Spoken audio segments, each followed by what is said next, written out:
Now you're welcome back. So worth remembering, this international football business isn't all doom and gloom. We'll be looking on next year. Scotland will be there. They'll be at the Euros in extraordinary fashion is how they secured their place. So we'll hear from Celtic's Ryan Christie here. It was against Serbia. It was last week. I'm sure you all know at this stage. Christie scored on the night. He was then subbed off. 3 minutes later, Serbia equalised, extra time, penalties ensued, and he had to watch on. I don't know. It's just an amazing night. I think from the start we kind of believed. Obviously the last kind of couple of camps we've picked up so much belief in each other.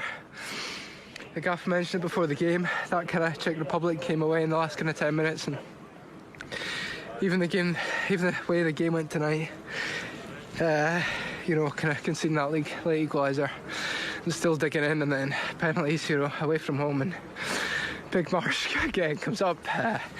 Amazing, unbelievable. You did the business in the second half there, but then you had to watch the goal going in, then the penalties as well. How tough was that for you? Yeah, it's not nice. When you're on the pitch, you always feel like you can impact it. The moment you're off, you can't watch it. It's horrible. Those penalties are probably the worst thing I've ever been through, but just for everything, you know. Oh, I'm gone. Czech Republic, England, Croatia. What does that sound like now? You're going to the Euros. Yeah, it's just for, you know, the whole nation. It's been a horrible year for everyone. We knew that coming into the game we could give a little something to this country, and I hope everyone back home was on our party tonight, because we deserve it. You know, we've been through so many years. We know it, you know it, everyone knows it, and it's the monkey off the back now, and we're just going to move on from here. There you are, Ryan Christie. Let's go to the BBC's Tom English. Evening, Tom. Hi, Joe. Suddenly your year next year has got a whole lot brighter. Not half. Mind you, it's long overdue, isn't it? 22 years. And you can hear in Ryan Christie's voice there from last Thursday night. An awful lot of Scotsmen and women would have been feeling the same way as he was. Yes, I'm sure. And I mean, even Steve Clarke, the manager these days, he said as soon as Serbia equalised, we thought to ourselves, OK, the Scottish script is about to enact. Yeah, listen, everybody did. For 90 minutes, Scotland had played really well against Serbia and weren't looking in any danger at all. And then, of course, the sucker punch of the equaliser with 2 minutes or something of extra time to play. And I think everyone in Scotland, the fatalism that has surrounded Scotland, the national team for 2 decades, came back. And I don't think there would have been too many Scots, apart from the players on the pitch, who believed that Scotland were going to do it. But they did it. It was a glorious twist to the usual narrative for Scotland. It was incredible. And, you know, people have been ground down in Scotland, Joe, over the last 20 years about the national team. Like Steve Clarke, he came in and his first home crowd was about 30,000. Then it was down to 25. Then it dropped below 20. And people, I think, kind of inoculated themselves against disappointment by saying it didn't matter anymore. International football didn't matter. Because they kind of convinced themselves that it didn't matter because Scotland constantly let them down. But on Thursday night, when Scotland won and they qualified, all that emotion came absolutely rising to the top. And we could see that, of course, it mattered. It mattered hugely. Not just the football fans, dyed-in-the-wood football fans, but the entire country. I mean, football, as we know, can reach parts that a lot of other sports can't reach. And my God, it reached all around Scotland last Thursday night. Well, I suppose in Scotland, it is the main sport in so much as I can see, and football is the ultimate meritocracy. So, and there's such a rich history. So 1998 is a long, long time ago. I can understand how people, you know, shut themselves off, Tom, like after a bad breakup. They couldn't love again. Is Andy Murray okay? I mean, is anyone checked his heart rate? Well, did you see the video of Andy Murray? That's what I mean. I mean, I think he got up to almost a decibel. Yay! It was, I mean, it was just, yeah. He must have a sleeping child in the house, perhaps. I think he was doing a best impersonation of Steve Clarke, who's also fantastically, heroically deadpan, no matter the circumstances. So tell us, how has this happened? Is this long, strategic, build up and you've produced a higher calibre of player? Is this a bunch of misfits who've come together? Is this a golden generation? And Clarke's role in all this, because certainly, again, from our slightly afar perspective, Clarke was at Reading and West Brom, and it looked like his career was not really going to catch fire. And then he pitches up at Kilmarnock, and you kind of think that's the last I'll really hear from Steve Clarke at a certain level. So a lot has happened here. A lot has happened. I mean, and there's been renaissance, not just of Steve Clarke, which began at Kilmarnock, but also of a number of players in this team. I mean, David Marshall, his last year, he's bounced around from different clubs in the Championship. He's currently with Derby, bottom of the Championship, 1 win in 9, I think. Got done 4-0 by Blackburn not that long ago, and now he's a national hero. Declan Gallagher of Motherwell. If you'd said a year ago that Declan Gallagher was going to be one of Celtic's 3 centre-halves, people would have fallen off the chair. This is Declan Gallagher who 5 years ago was in prison for assault. Right. Took a baseball bat to a guy and did a year. And now he's a national hero. I mean, what Clarke did, he came in and he recognised the incredible negativity of the fans and of the media, and he was amazingly strong. He just took it all on his shoulders. He says, no, we will get better. And the job he did at Kilmarnock was incredible. I mean, really, really good. Right. He decided to go from a 4 to a 3 at the back.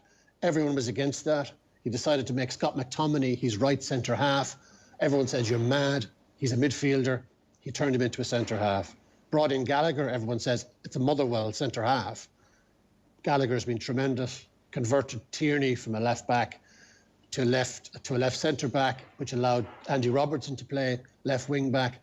All of the problems that were there for years and years, he fixed them. He found Lyndon Dykes, a striker who's not going to score 1 million goals, but Lyndon Dykes is a workhorse and massively effective in the air, and has that Aussie, he's the Australian kind of surfer dude. He has that Australian self-belief, and that has coursed through the entire team. So Clarke has fixed a lot of problems that other managers before him could not fix. Okay, very impressive. Who was last man in? Alex McLeish. Alex McLeish, in fairness to Alex McLeish got them into the playoffs. And then Clarke had to beat Israel in the semi-final and then Serbia in the final. But Alex McLeish also lost in March last year 3-0 to Kazakhstan, which went down as arguably and probably the worst Scotland performance ever. That was only March last year. And Clarke came in, and it was like unanimous. Everybody wanted Clarke, because Clarke had gone to Kilmarnock, and Kilmarnock had caused untold problems for Rangers, caused problems for Celtic. His team were incredibly well organised. He was a big, strong character. So it was total unanimity for Clarke to move into the Scotland job. And we thought, like, if anyone was going to turn this around, that it was going to be Steve Clarke. And he's done it. I mean, yeah, they lost yesterday against Slovakia, but that was their first defeat in 9 games. And actually, they played really well. They deserved to win that game. Mm. The points you mentioned about McTominay and Tierney and Robertson, all very interesting. What brand of football does Clarke have them playing on the ball? It's what he wanted to do was get a team that was hard to beat. It was hard to score against, because Scotland were the softest of soft touches in defence. And that's what he did at Kilmarnock. He made them hard to beat, made them incredibly well organised at the back, and he went from there. He says he's going to add a bit of bells and whistles, not scoring anywhere near the amount of goals that they need to score if they want to move up a level. But his job, the first phase of the rebuild, if you like, was to make them harder to beat, make them more of a unit, more together, happier as players. I mean, for a good number of years now, the Scotland players, not all the time, but quite often, were pretty downtrodden. They were demoralised, not just by the results, but by the mood in the country. Every press conference, it was a combat zone, because they saw the press as negative, talking them down, and they were fighting against that. For years and years, they've been fighting against that. McLeish was fighting against it. His predecessor, Gordon Strachan, was fighting against it. And Clarke seems to have lightened the mood. And the only way to lighten the mood is to win matches. Mm. And it's a real positive environment now. People, journalists, fans are not quite sure what to do with themselves, because there's all this optimism swirling about the place. Because the press in Scotland can be feisty enough. Oh yeah, oh yeah, absolutely, and angry and reflective of the support. To be honest, Joe, the support are very angry, and it's the national sport, as you say. It's a national obsession. It's not just a national sport. If you pick up any, it doesn't matter how poor the national team might be doing or how poorly the clubs might be doing in Scotland. The coverage is still the same. It's massive coverage. There's obviously there's a bit of rugby, and there's a bit of horse racing, but there's not much else, and nothing, bar Andy Murray, is going to wipe football off the back pages of the newspapers over here. Yes, so I can see how 23 years starts to build a little bit, to say the least. England, I mean, that's another little cherry, isn't it? Yeah, it is, yeah. At Wembley. You know, it was 2-2 the last time they played. Scotland blew it again. You know, you talk about that. They were 2-1 up going into injury time, and Harry Kane scored an equaliser. That's going to be, listen, it doesn't matter. It doesn't matter who they were playing, but the fact that it's England at Wembley is going to add that extra bit of spice. And, you know, they're talking about, you know, everyone now is engaged in this fun game of picking their squad, the 23-man squad for next summer. They're talking about what the Scotland song is going to be. You have this bizarre narrative of this Baccarat song. Yes, sir, I can boogie. Everyone's talking about that. So this thing has gone off in all sorts of completely weird directions. Yeah, it's the fun of it. I mean, you think back when we're going to tournaments, and the last 6 months of the league, you know, there's an Irish watch with the Euros in mind, you know, and that is half the fun and the excitement. And I don't know, I guess we're just going to support our Celtic brethren over here, that we don't have many options here, but We'll be back. Yeah. It is amazing for Clarke. That is some turnaround. Like I said, he had been roundly dismissed, you know, had been a familiar face at Chelsea for a long time, got his chance, you presume that's the end, but now suddenly, geez, his future looks a lot brighter, even beyond the Scotland job. Yeah, and I think, you know, I interviewed him after 2 games of his reign, and, you know, he got it at that point. He got the negativity. He understood how pessimistic and how disaffected the support was. And I interviewed him at the Hampden Park Hall of Fame. And, you know, you can imagine the names in the Scottish Football Hall of Fame. And he just looked around and he says, wow, there's some amount of legends on the walls here. And I said to him, oh yeah, don't worry, Steve. You know, you'll qualify Scotland for the Euros and your picture will be up there. And he said, yeah, Rogues Gallery. So, you know, and I said, come on, you know, if you're negative, then we're all doomed. But he has that, he's very Scottish, Steve Clarke.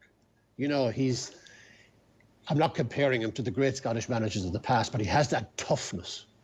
You know, if you're going into a press conference with Steve Clarke, you want to be on your game.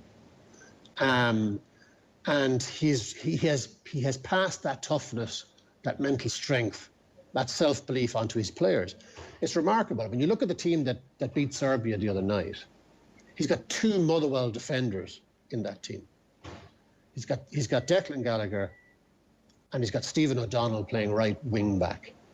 Now, a year ago, nobody would have countenanced these 2 guys being anywhere near the Scotland team that would possibly make a major championships. Not a chance. And he has just turned them into good, solid players. That's the clarity of his coaching. That's what they say. They all go on the pitch knowing exactly what's expected of them. Exactly what's expected of them. Very good. Well, Tom English of the BBC, thanks so much for filling us in on all of that. Cheers, Tom. Cheers, Joe.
Now you're welcome along to the football show. We're busy this evening. Later on we'll hear from Tom English over at the BBC in Scotland. They are through to their first championships in 23 years. We, as we know, are not, and we're in the midst of a 3-game spell at the moment, beaten on Thursday, beaten last night, and Bulgaria to come at home Wednesday. We have commentary of that game, by the way, live for you if you can't find yourself at a TV on Wednesday evening. David Meyler, you're very welcome. Joe, how are you? Yeah, I'm good. I'm in good form. The performance yesterday then, give us your assessment of the game. Good in large parts of the game. A lot of positive stuff again, but it's almost the same drum we're all beating. It's just where the goal's going to come from. I think that's the biggest thing. In the games that Stephen's been in charge, there's been some, great build-up play. A lot more possession, some intricate passing, some good movement, stuff like that. We're creating chances, but it's just a case of who's going to put their hand up and put the ball in the back of the net. That just seems to be our biggest problem. The biggest thing from that game yesterday, probably for me, was Wales found a way to win. In the past, Ireland, in the teams I've been involved in, we've found ways to win games. And at the moment, Stephen's just missing that bit of luck, I suppose, to, a ball to go in off someone's backside or something that will just get you over the line to get that first win. So having played in teams that sometimes, to use your phrase there, find ways to win, what's the mentality of those types of teams, and do you see that at the moment? Look, a lot of the lads I played with are still around. Of course, I would have played with John O'Shea, Robbie Keane, Shay Given, those lads. All right, yeah, they're gone a few years now, but in the sense that, like, James McLean just always found ways to pop up with big goals. If you look at the Wales game, certainly, Austria, even I think it's tonight. A few years ago, we beat Bosnia where Walter scored the 2 goals at home. Like, it's just kind of, there was always someone there who would put the ball in the back of the net. And I know James is still around, but it can't all rely on him. But it's just somebody has to find a way to put the ball in the back of the net. Because we are creating chances. We'd be having a totally different conversation if we weren't, but we are. It's just that, and Adam is a young lad. He is still learning his trade. Like, he's not played a load of games at senior, never mind senior international football, but even at senior level, with Norwich. So we can't be too downhearted. Stephen's had a lot to face in his time, certainly in the games. Like, you look, I believe for the Bulgaria game, there's 12, senior players missing, which is remarkable. But at the same time, that can't really be used as an excuse because, there should be players available, which there are. So it's an opportunity for those who can step up and play. It is tough, though. Like, he has had an incredibly disruptive start, there is no doubt, and they're missing 13 players now from the original squad for Bulgaria, and they're not just anybody as well. They're the likes of Seamus Coleman, Jeff Hendrick, Adam Ida, Malumbi's out, Enda Stevens missing, Aaron Connolly missing, Alan Brown, James McCarthy missing, Callum Robinson, John Egan, Harry Arter. Like, we can't cope with that, really. No, but we have to. I know, but in terms of being fair to Stephen Kenny here, like, that is, Yeah, that is very tough. Look, it's like picking between your son and daughter at the moment, whether it's Seamus Coleman plays or Matt Doherty, right? That's fine. Obviously Matt is, obviously picked up coronavirus, so we hope he's all right, and the same with James. But then you'd have, right, either one of them plays fullback, then you'd have Egan alongside Duffy, and you'd have Enda. There's 3 of the back 4 gone, and even the toss-up between Seamus, that's the other one is gone as well. So, like, there's 4, key defenders. Then, of course, look, Jeff has picked up the suspension, for the tackle. I think he has to make the tackle, really. Then you look at Harry Arter could play. Malumbi has come on in massive strides since Stephen has taken over. And then you've got Connolly, Callum Robinson, Adam Ida, who picked up an injury. There's nearly another 11 there. Yeah. Randolph seems to be always fit and available, so that's good. But just all those players, it is, and it has been tough on him. But at the same time, Joe, he's got to find a way to get results. And we can sit here and say he's very unlucky, which he is, but we need results. So in terms of the positives yesterday then, and the chances created, how many good chances did we create? Well, how good is a chance? You know, if you think about it, it's only, you could talk about like how many times did the keeper have to make good saves. He did have 2 or 3 to make, but at the same time, they're only as good as, you know, the person on the end of it who's going to put it in the back of the net. Yeah. You know, we can talk about half chances or big chances. So there were chances. You know, I think certainly if you looked at, say, if you were to compare Adam Ida to, say, James Collins been around. I think James is the same age as me. I think he's 31. He's been around for years, you know, playing out through the leagues in English football. But even when he came on that 15 minutes, there was almost that natural goal scorer feeling on the pitch. And that's not to take nothing away from Adam at the same time. But James, any ball that kind of hopped, he wanted to, you know, shoot. Like he had, like, albeit they weren't fantastic efforts, but like, you know, that really troubled the keeper. But he looked lively. And it would be interesting. I'd like to see him, you know, go from the front and lead the line against Bulgaria. And what are you seeing in general patterns of play then in Irish efforts to keep the ball? And like, you know, the way this conversation is increasingly being framed is that somehow Ireland trying to keep the ball is the reason they're losing. You know, it's not. You know, booting the ball long is not going to be more effective here. But in terms of general play, the quality of player and what they're doing, what are you seeing? Because at times, I must confess, you're watching the game last night. There are numerous times where you're looking at individuals and it's a poor touch or it's a misplaced pass and you're thinking, you should be doing better there. Yeah, that comes down to the players themselves. Yeah. But at the same time, I looked at the England game the other night. It was a prime example of, look, I was on the following morning with the lads and I said, you've got to earn the right to play out from the back. Like at times, you know, Duffy was receiving the ball from a goal kick off Randolph and then he was playing to Cyrus. And it was a bit like, we don't need to keep playing all the time and, you know, inviting that pressure onto us. You gotta, I think last night was done better in the sense that we didn't always attempt to play out. It's kind of like finding that right balance. And, you know, England are a very good team. We got punished and we turned over possession a lot more than we should have. That were like unforced errors, kind of like trying to overemphasize the fact that, look, lads, we're here, we're at Wembley, we're playing against a good nation, we're going to play football and we're going to really implement our style. Like I think last night they found a better balance, certainly in the first half.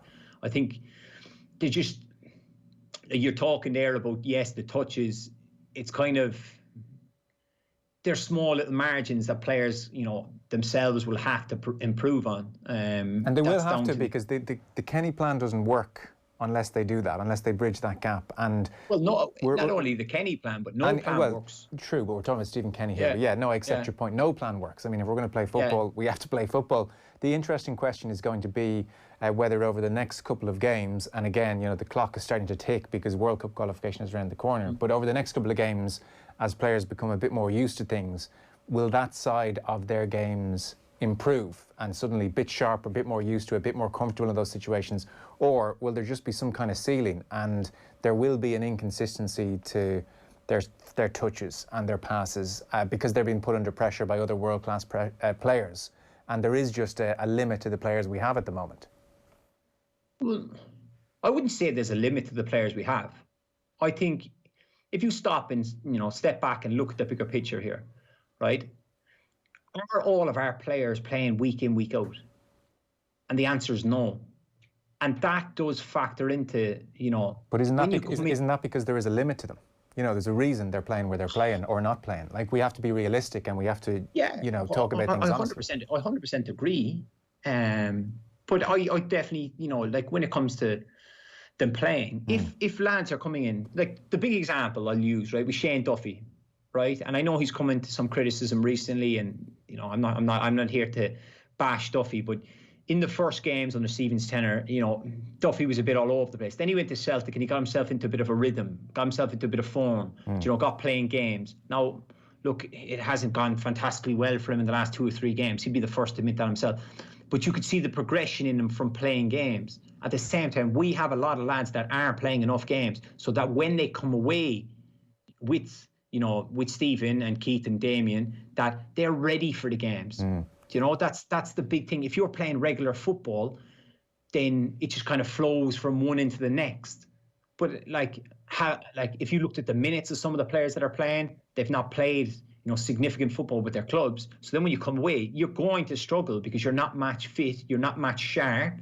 And then the biggest test is international football because you're playing against whatever country you're playing against the selected best players from that country that are available at that time. So it's going to be difficult. And that's the big thing for me is like, once the Bulgaria game is over, lads need to go away and they need to really knuckle down and get themselves regularly playing. Like if you looked, you can go through. We could go through the whole squad and kind of say like who's there, whatever. But those little details matter. That training is unopposed, as much as training can be a good standard, and you can rave on that it's going really well. But it's the matches that matter. When someone is really, really trying to stop you doing your job, they're really pressing you. Do you know what I mean? They're in your face. They're trying to get on the ball. They're trying to make it as difficult. Training sometimes pass you by, and you can't get that level unless you're playing games week in, week out. That's a very fair point, and that explains some of the sloppiness that I'm talking about then. Yeah, 100%. Because, like I said, like in training, it's fine going up against people, and but it's nowhere near the same level as a match when you go out and you're playing. Where some of our lads in the Championship or the Premier League, it's Saturday, Tuesday, of course. With COVID, the Premier League have games more often. We've a couple of lads obviously playing the Europa League, so that's handy.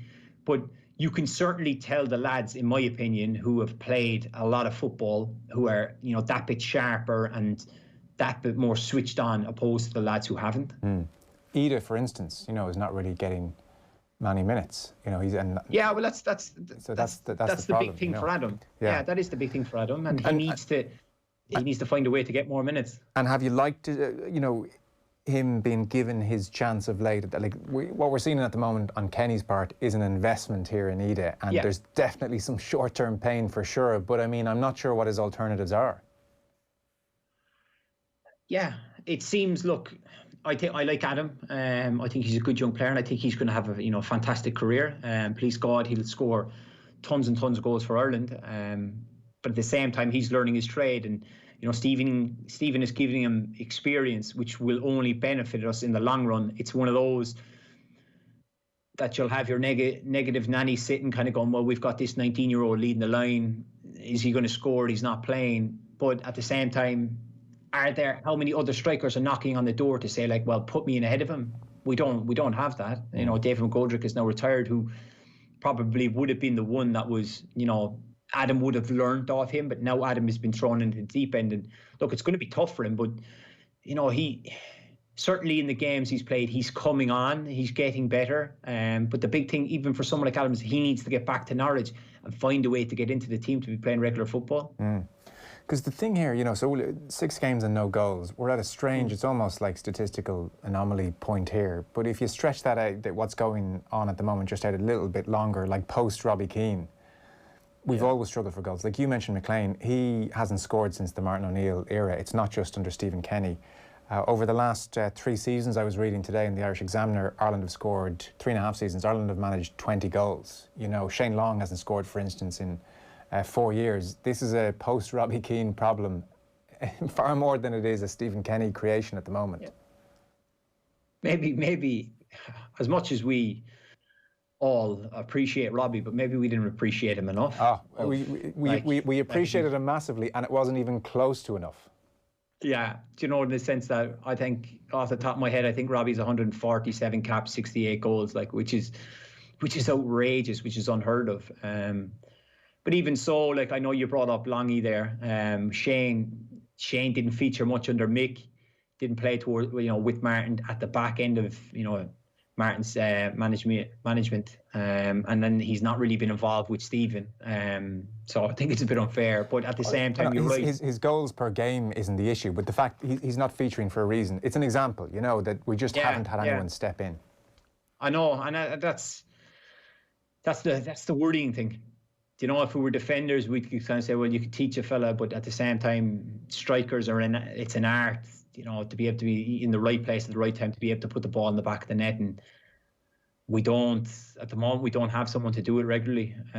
We've not had someone, as you said there. It's kind of crazy when you hear that stats, and the amount of games we played over the past few years. even when you look at the big results we've had, the big results we've had in big games, they're only ever 1-0, or the Bosnian game I mentioned, we won that 2-0. Do you know what I mean? So it's a tough one. And that's why it's very tempting for people to text in and say, well, look, we just need to go back to being hard to beat and try and nick a goal, But I don't see a reason why we can't be hard to beat and stop conceding the silly goals we've conceded over the last while, but still try and, pass with some kind of methodology. Because otherwise, if we go back to just, the spirit of Richard Dunne in Moscow, if we go back to that, our only goals are going to come from chance. We're looking for a knockdown. There's no pattern. We're not in control of our own destiny here. It's just almost random chance, a ball falling to someone, or just out of nowhere a piece of football breaking out. Like, that's caveman stuff. We can't go back to that. And there was a good point yesterday made, I think it was by Eamon Sweeney in the Sunday Independent. He was saying, you watch the England game, a couple of times towards the end, probably out of fatigue and everything else, we booted the ball long, just get rid of it because we're under so much pressure. Sure, what happens? Only England regather possession instantly and come right back at us. Yeah, no, I think you're right, but at the same time, we need to find the balance of it. That when we're not in possession, we have to be very solid and very hard to beat and be horrible. And you brought up Donny's performance in Moscow, a bit like that. But when we win possession back, that's when you break out into your patterns of play. What are we going to do? We're going to knock it round. We're going to, we're not going to turn over possession or just lump it long. That's the kind of, Stephen needs to find the kind of balance of that. There's always moments in games, you're on top, you have that little dominant part of possession, and then you lose possession, and the team gets a bit of rhythm going, they get a chance or they get a corner or, something, the momentum swings, that we then need to become difficult to beat. But then once we regain possession, turn it over, that we can break forward and express ourselves without, like you said, going back to, lashing it long, hoping for the best, picking up a second ball, and then, just creating a half a chance that somebody ends up sticking the back of the net. You could definitely see, a high pressing game in those first couple of Kenny games. That was clearly a point of emphasis. Is that enduring? Are we still seeing that? And to use your phrase, are we horrible enough to play against without the ball? I don't think we're as horrible as we used to be. But then that might rely on personnel. Like if you look at the midfielders, say if I compare when I played, when I was in around this team, I'm totally different midfielder to say Jeff or Connor. Both very neat and tidy on the ball, get on it, make stuff happen, very intricate passing, good players. But I was the one who was, the enforcer, the one who kind of ran over people trying to win the ball back. So it's kind of different personalities. I think someone like Jason Malumbi has probably a bit more bite in him. So like against England, we probably were, looking back on it, we probably were a bit soft, and probably, like, there's been a lot made of, Matt Doherty's interview where he touched on being embarrassed, but it was almost, I think we were probably just throwing the towel a little bit, that the game kind of passed us by. So, you're talking about the high press. The only thing is, you have to, with the high presses, you have to know when you're going to do it, and then you can't just keep pressing and pressing that. Then, okay, they've beaten the press, let's drop back, be solid, be hard to beat, regather ourselves. So, definitely in the games, the Bulgaria, Finland games, we did press well. Wales yesterday, we did press well. I think, that's the good thing about, say, someone like James is cleaning the team because he's very fit. He can maintain that. And look, James won a lot of balls. The press has been good, but it's just, can we maintain it? And then knowing when to come off it, to be solid, to then say, right, here we go again. Do you know what I mean? So a bit more horrible to play against would be good. In terms of nicking goals, in the short term, we're going to need everybody to chip in. We're going to need the odd free kick. We're going to need corners. We're still going to need Shane Duffy to head them in, and we're going to need a striker who can score a few.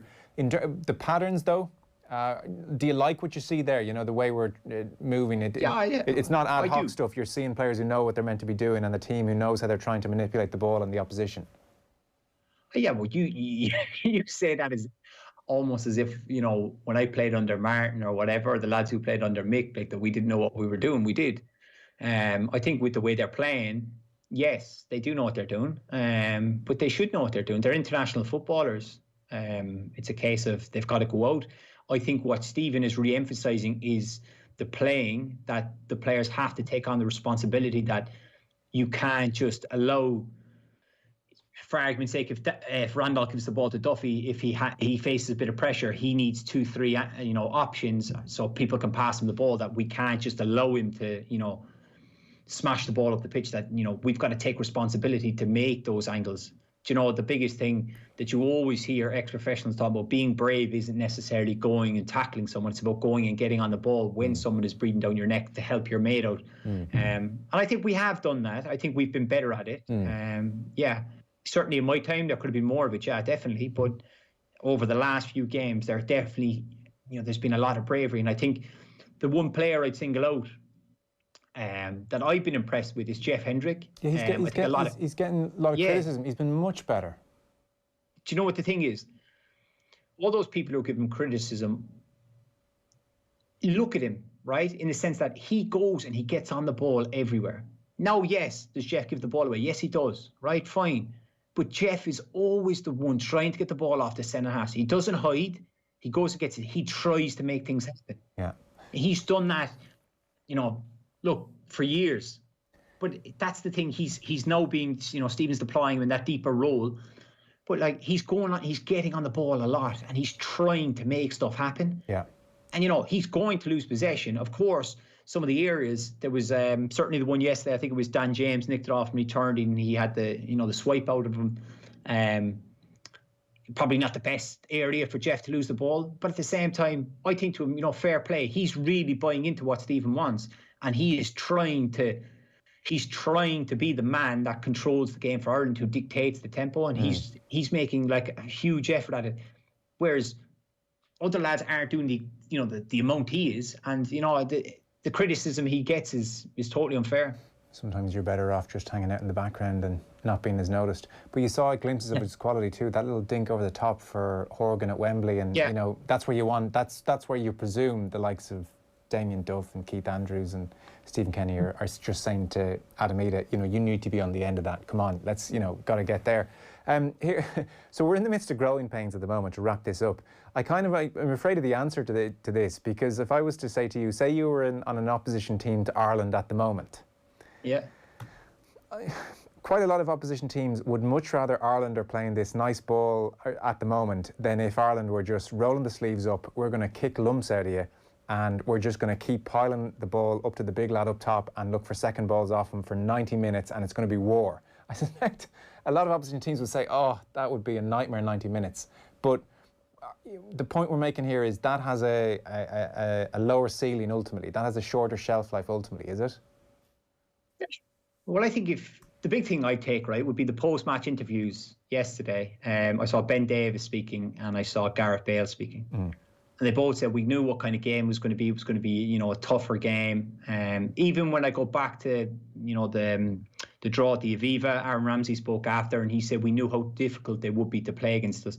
And he kind of made a tongue-in-cheek remark like that they've got this new philosophy of playing. So at the same time, these lads have played against us over the years, from probably 2016 onwards, 17. So they played against us numerous times where we've gone for the inverted commas long ball, being that dogged team that was really hard to beat, to now changing to a more passing, and they're still saying it's a tough team to play against. So yes, we're changing our philosophy and there's more passages of play. We're getting on the ball. We're trying to be more, possession-based team. But at the same time, the opposition we've played against have said that we're still as, difficult to play against. So that can only, in my mind, be a positive. Yeah, unless that's just something that players say in interviews, They are, players lie as well. Yeah, they do. Not everyone is honest. They're all media trained. Yeah, but so we'll see tomorrow. Look, we listed off the players missing there, and the Matt Doherty news broke today as well. He's struck down with COVID as well. This has been really, really difficult. It couldn't have been more messy for Stephen Kenny. It's been really tricky. A win tomorrow would stave off potential relegation in the Nations League. It would Wednesday stave off relegation in the Nations League. It would keep our pot 2 hopes alive in the World Cup. Like, we are right on the precipice now, so that is important. Like, there is a pragmatic point to Wednesday, and then maybe of similar importance, it would just, David, be a little bit of coolant on this brewing sense of, oh, this new style isn't working out so well, which is, you know, is there to some degree or other from people watching it. And even if you disagree with them, you know, and it's hard to argue with them if the results refuse to come.